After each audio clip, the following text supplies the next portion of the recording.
Salut mes cinéphores et bienvenue dans Que fallait-il regarder, l'émission dans laquelle je partage mon coup de cœur du mois.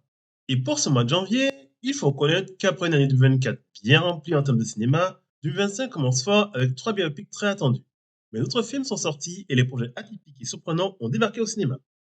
Et parmi les projets atypiques, on peut compter sur deux films que personne n'avait vu venir et qui ont en commun une technique d'animation qu'on voit rarement, la stop motion. Ces films sont le grand retour du thé dans Wallace et Gromit, mais vous l'aurez deviné, je parlerai de Mémoire d'un escargot.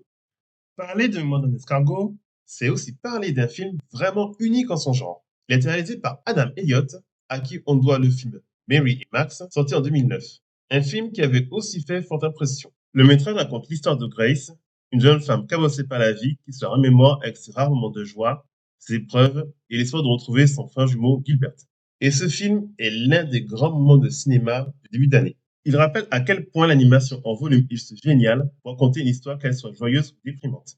Le réalisateur se peut aussi utiliser des techniques cinématographiques comme le trait compensé sur les personnages et le clair-obscur, tout en donnant un aspect conte qui sied bien à son histoire. Il privilégie aussi dans son esthétique les couleurs jaunes et marron qui renforcent la déprime du personnage.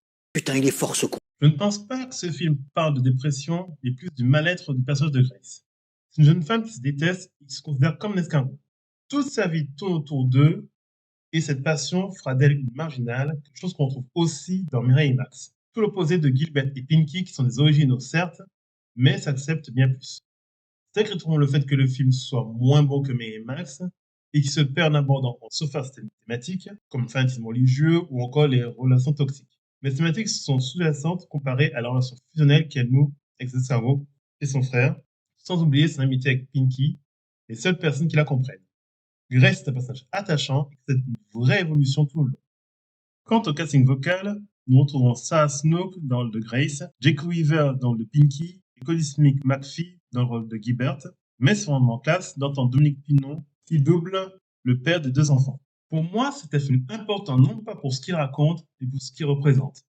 Du cinéma comme on verra de moins en moins de nos salles, tant l'animation en pâte modelée est à la fois rare et n'attire pas forcément le public. On aura toujours de la stop motion, mais il sera sûrement moins diversifié dans nos salles. Ce qui fait que je regrette de ne pas avoir plus parlé de Sauvage l'an dernier. Bref, Main des escargots est un film qui a mérité son cristal de meilleur film d'animation au dernier festival d'Annecy. Puisqu'on parle de pâte modelée, parmi les trois films que je vous recommande, je ne pouvais pas passer à côté du film Netflix Wallace et Gromit, La Palme de la Vengeance. La dernière aventure des héros des studios Hardman est certes pas aussi prenant que les mystères du lapin-garou et semble surfer dans l'air du temps, ou les IA, mais reste un film drôle à découvrir. Le quatrième film de David Welfem avec Laurent Lafitte est aussi un très bon film. L'histoire trajectoire d'un metteur en scène dans le Liban de 1982 qui tente de monter une pièce de théâtre dans le contexte de la guerre, malgré les différentes communautés qui s'y affrontent. Le film est certes très classique en termes de mise en scène, mais il fonctionne dans la volonté du personnage de Samuel, qui, comme l'héroïne Antigone, se bat contre des forces qui le dépassent. On compte aussi le film de Guillermo 24 sur l'histoire vraie de l'Ouest-End Gunnar Sundby qui a lutté contre les nazis. Il est aussi très classique, mais prend le parti de confronter le regard du héros face à la jeune génération. Voilà, c'est fini. Bon, ben, je vais conclure cette vidéo parce que tu vois, pas qu'un autre film, je peux pas. Bonjour ou bonsoir, ça dépend l'heure où vous regardez cette vidéo. Ah oui, c'est vrai, il fallait que je vous dise un petit mot sur l'anthologie du vidéaste Antipazona, Lettre d'angoisse 2, que j'ai vu en avant-première à Groupe d'étoiles. Pour ceux qui ne savent pas, Lettre d'angoisse était une anthologie de 26 courts-métrages dirigés par Anto, qui ont comme point commun d'exploiter la thématique de la peur.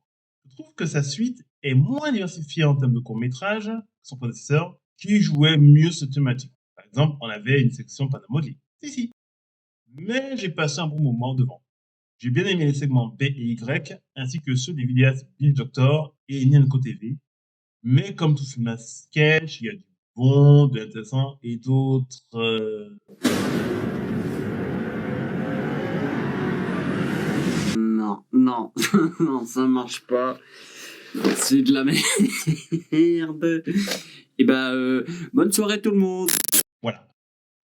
Je vous recommande de le voir car c'est toujours classe de soutenir ce genre de projet inédit sur YouTube, mais après avoir vu le film du jour, parce que.